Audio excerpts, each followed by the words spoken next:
ең көп саяси қуғынға ұшырап ажал құшқандардың саны СНГ-ге салыстырған мезгілде осы СНГ-мен ең көбі Қазақстанда екен.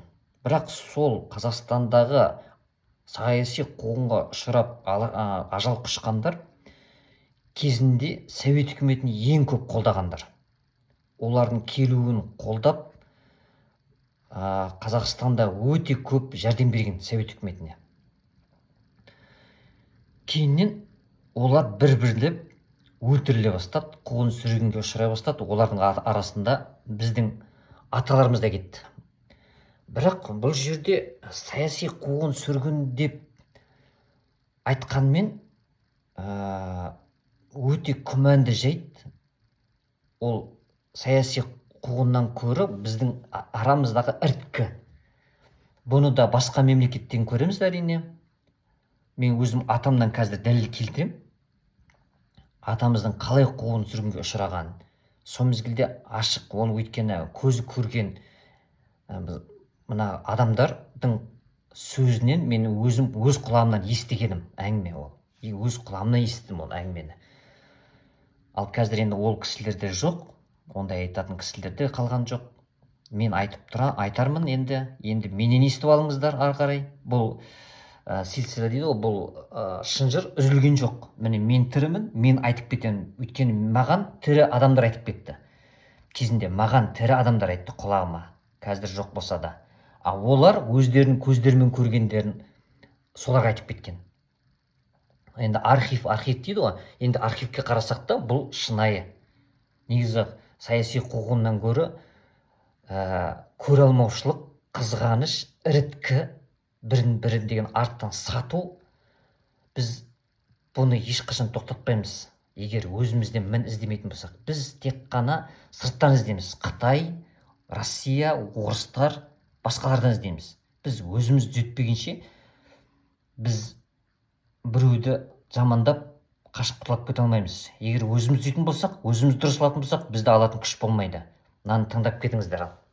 Мына азамат не дейді? Архив не дейді? Кешегі советтік биліктің жаңағы сүтін еміп, советтік биліктің нанын жеген азаматтар кейіннен мемлекеттік сыйлықтың лауреаты болды, халық жазушысы болып, небір атақтарды алған.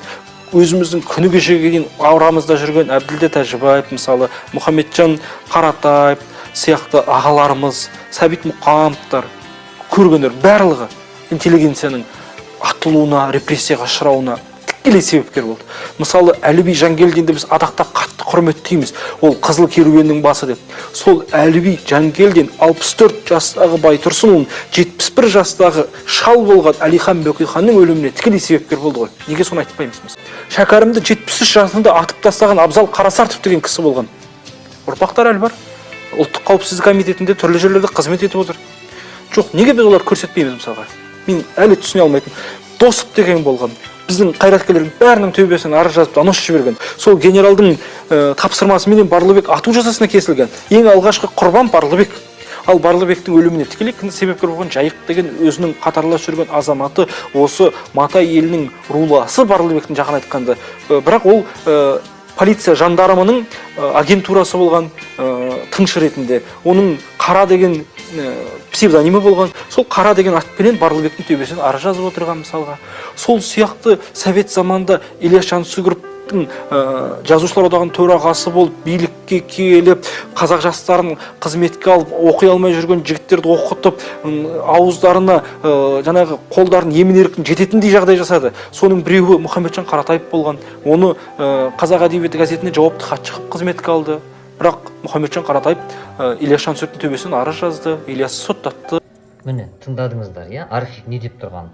Ал енді маған айтып кеткен тірі адамдардың сөзін айтатын болсақ, біздің аталарымыз кезінде дін адамдары болған, мешіт ұстаған, өздерінің мешіт болған. Міне, Ақтөбеге жақын, Атырау мен Ақтөбенің қақ ортасында Сағыз деген жер бар. Сағыз деген жерде Көк мешіт деген жер бар.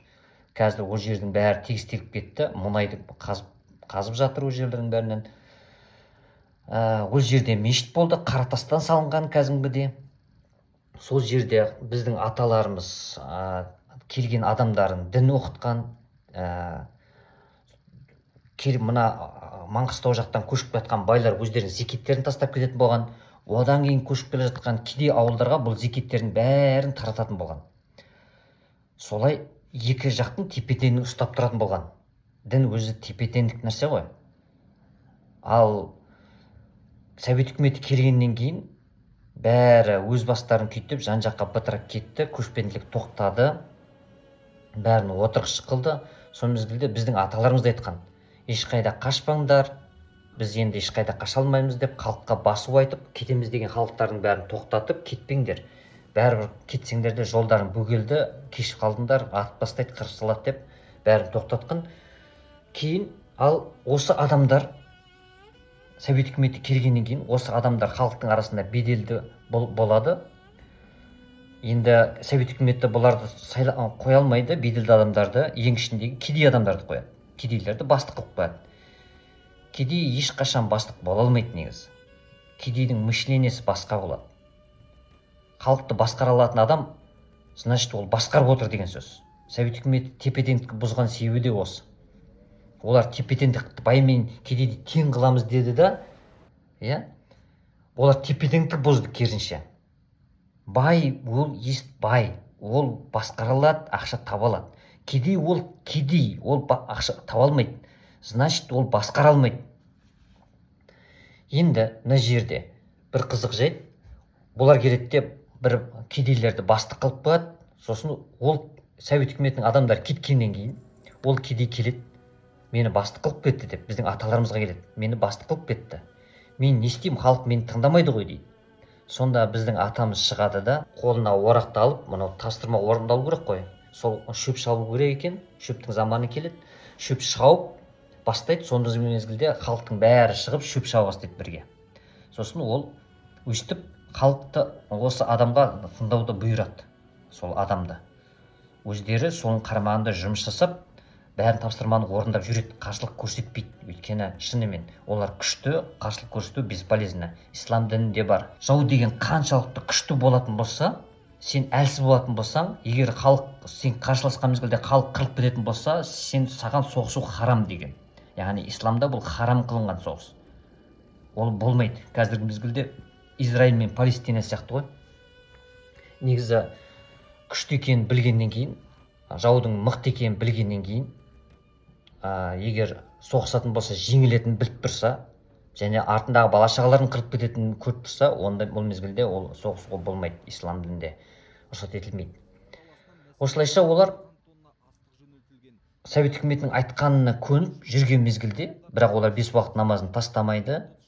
Ішінде бір кедей шығады да, бұлардың арттарынан жалбы жаса бастайды. Бұған ол кедейге келіп жалбы жаса деп ешкім айтпайды.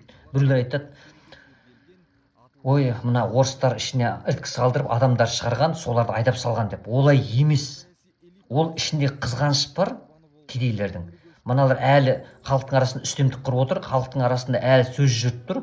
Мынау арыз жазса сөз жүретін біледі, совет үкіметі тыңдайтын біледі. Сөйтіп арыз жазып бастайды. Мінекей мынау деген бұрынғы дін намаздарын оқып жүр, Құдайға шақырып жүр деген сияқты. Мінекей мәселе. Олар тексеруге келеді, совет үкіметі келеді, арыздың соңынан техникалар бұзылып қалады. Техникаларын бұзылған көргеннен кейін бұл біздің аталарымыз дейді, техниканы түйемен тартып алып келіңдер дейді. Түйемен, өгізбен техникаларын алып келеді ауылға. Сосын жағдайдың бәрін тексереді, айтады, бәрі жақсы, керемет. Ары қарай тағы да жазады. Тағы да тексеруге еді, бәрі жақсы, окей, орындалып жатыр. Тиіскен жоқ. Дін адамдарына негізі совет үкіметі тиісетін болатын болса, мына Өзбекстандық мешіттің бәрін құлату керек еді. Өзбекстан намаз оқитындар қалмау керек еді. Өзбекстанда совет үкіметімізде 5 уақыт азан шақырылып, ешбір мешіттің мұрты қисайған жоқ. Түсіндіңіздер ме? Ал Қазақстанда датуы сондай әрекеттер қылынды, балдарды сүннетке отырғыздың өзін айып сани бастады. Оны қазақтар шығара бастады өзінің арасындағы. Бұл не деген нәрсе деп. Бұны тоқтату керек, не қылған нәрсе бұл деп. Ал мешіттерді, біздің аталарымыздың мешітін келіп,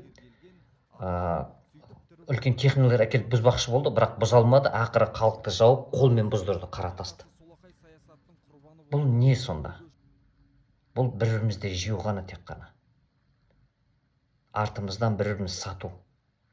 Бұны қазіргі өмірімізде де көріп жүрміз.